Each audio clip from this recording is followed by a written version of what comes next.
friends, and welcome to episode 22, Your Fail Plan.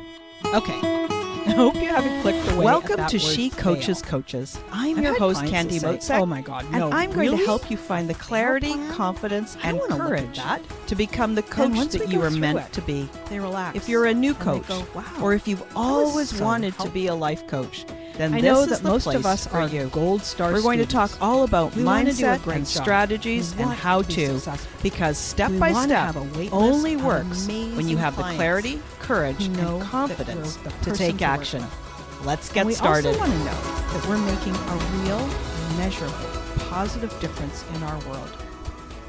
Maybe you've got a touch of the perfectionist about you. Don't worry. You're welcome here, perfectionista. The perfectionists among us might squirm when we hear that word fail. You'll notice that I'm using that word us. Yeah, I'm part of that perfectionist community too. I'm recording this episode on a winter day here in Vancouver. It usually rains like crazy. And at this time of the year, the sunset is between 4:30 and 5 o'clock. Truthfully, it is not my favorite time because I like daylight. But we're doing okay right now. So many people experience seasonal defective disorder, and that's the other way we call it is SAD. We get bummed out, and some of us even experience depression because of that lack of sunlight. I haven't yet, but I might buy a full spectrum light for our little household. What about you? Are you missing the sun too? So let's dive in now and talk about the fail plan. So I'm going to start by telling you what it's not. The first thing, a fail plan is not. It is not your backup plan for what happens if coaching doesn't work. I'm not saying have some other job lined up just in case. I am not suggesting that you are a failure or that you're going to fail in becoming a coach. Not at all. I believe that you can and will get paying clients. That's why I show up here every single week on this podcast for you, because I believe in you. Now, a fail plan is, this is what it is. It's an approach that you're going to use for when something doesn't work out the way you want it to. It's going to happen. So let's be prepared in a way that is helpful, supportive, and realistic. Maybe you set a goal and you don't hit it. Maybe a new client quits partway through their coaching engagement.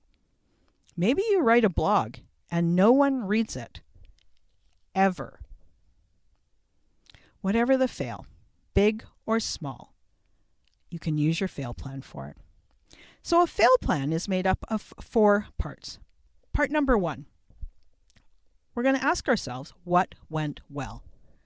No matter what the end result is, it can't have been a complete failure, and you get to train your mind so it's not a doomsday machine. And this is what I mean. So say a client quits or their payment is rejected. Our mind might automatically go to one of these all or nothing scenarios. It loves to exaggerate, and your brain might say things to you like, "Oh, this is never going to work. I'm never going to make it. I don't even know why I bother." Your mind loves to exaggerate.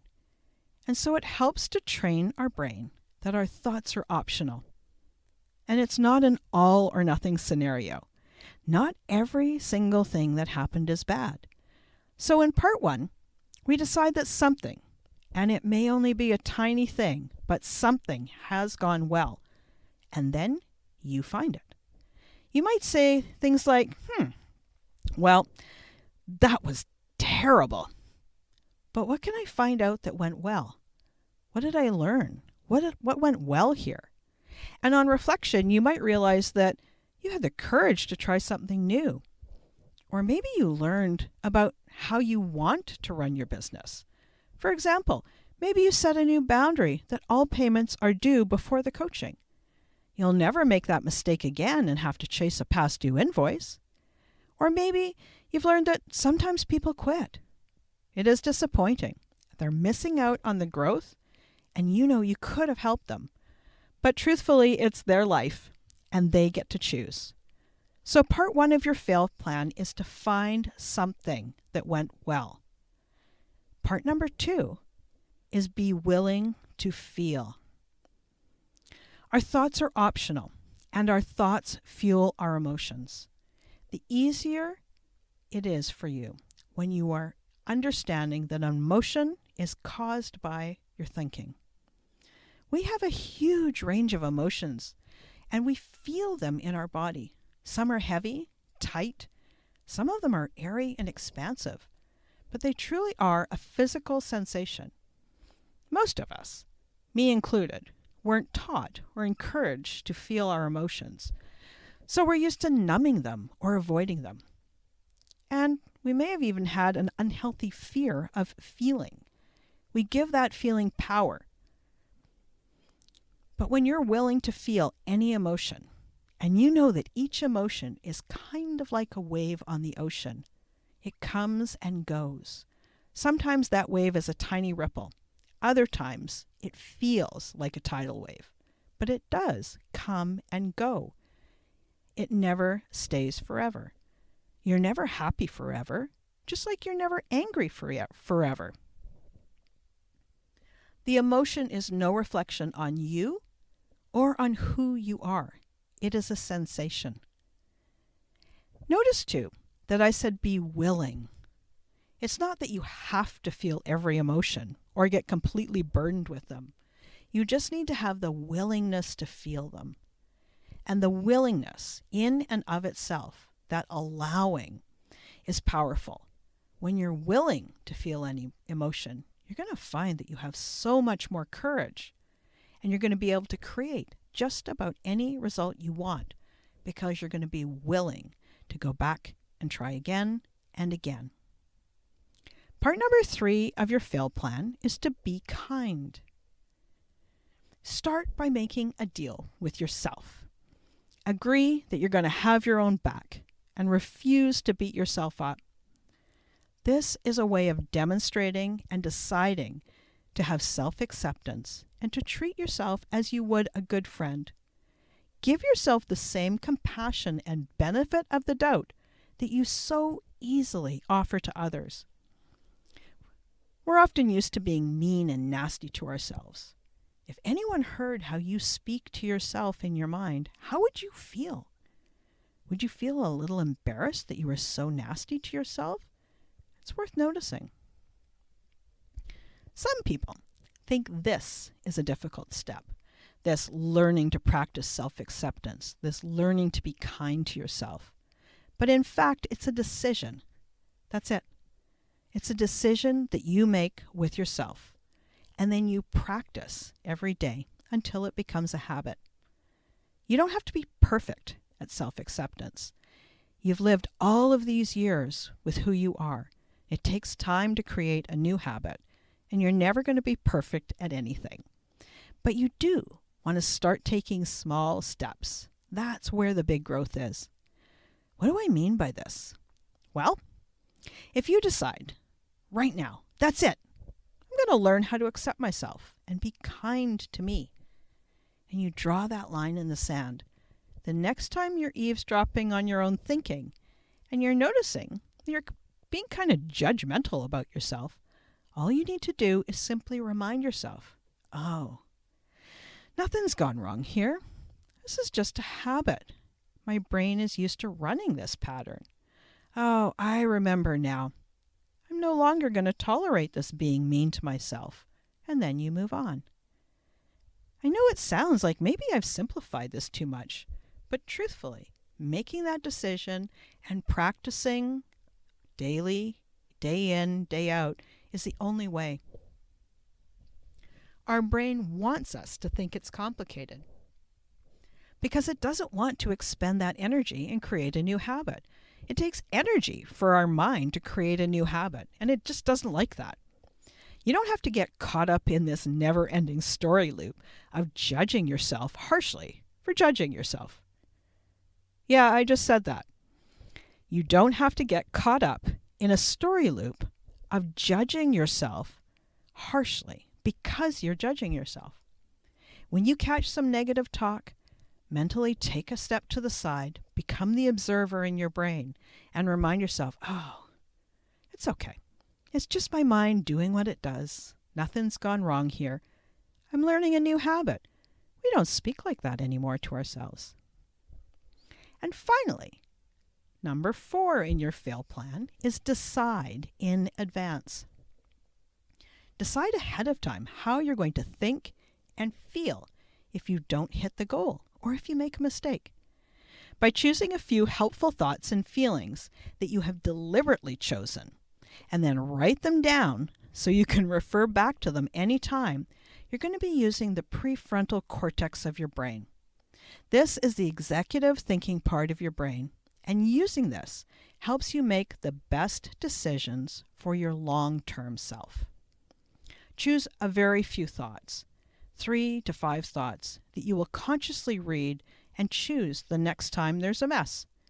Thoughts about yourself, or about your business, or about your goals, or what's possible for you.